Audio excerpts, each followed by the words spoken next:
उद्धव ठाकरे लवकरच मोदी सरकारमध्ये सामील होतील। देशातील सर्व विरोधक मोदींची स्तुती करतील, आमदार रवी राणांचा दावा।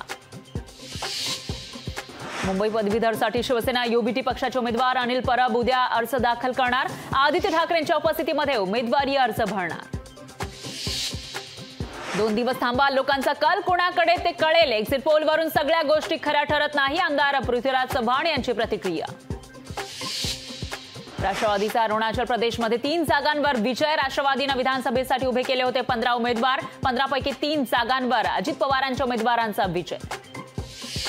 धमक्या आणि ध्यान तपस्या करून निवडणुका जिंकता येत नाही, संजय राऊतांची मोदींवर टीका, तर एक्झिट पोल फ्रॉड असल्याचाही दावा। पुणे हिट अँड रन प्रकरणी विशाल आणि शिवानी अग्रवालला 5 जूनपर्यंत पोलीस कोठडी। ब्लड सॅम्पल फेरफार प्रकरणी पोलीस कोठडी।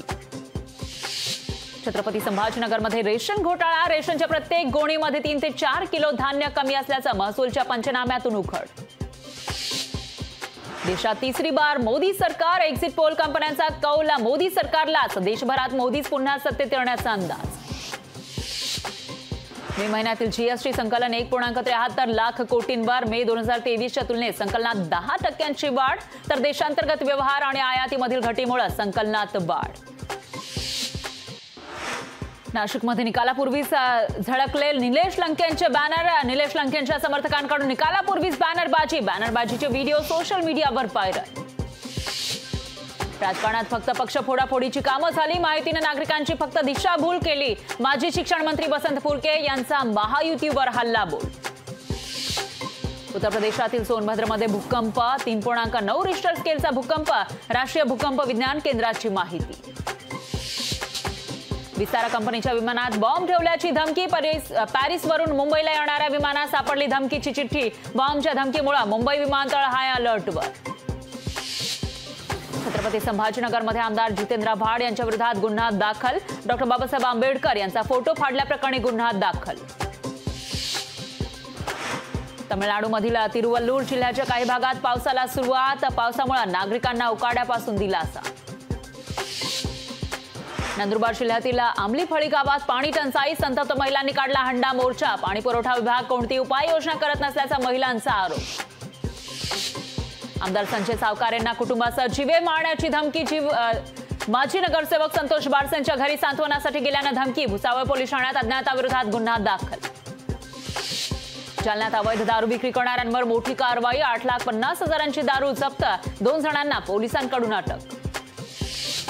बीडचे उमेदवार बजरंग सोनवणे अधिकाऱ्यांवर भडकले। सोनवणे यांची निवडणूक अधिकारी महेंद्र कांबळेंना धमकी।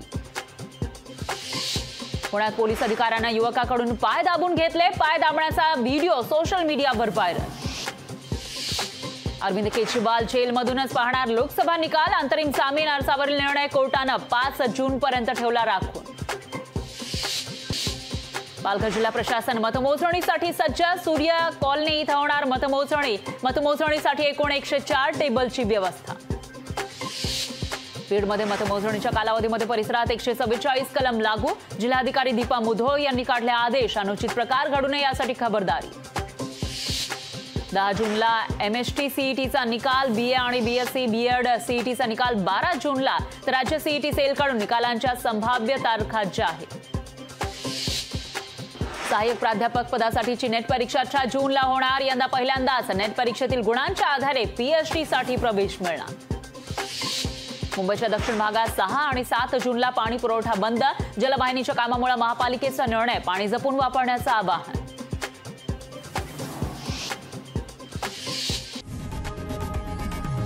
लोकशाही मराठी ऐका, पहा, जागरूक रहा।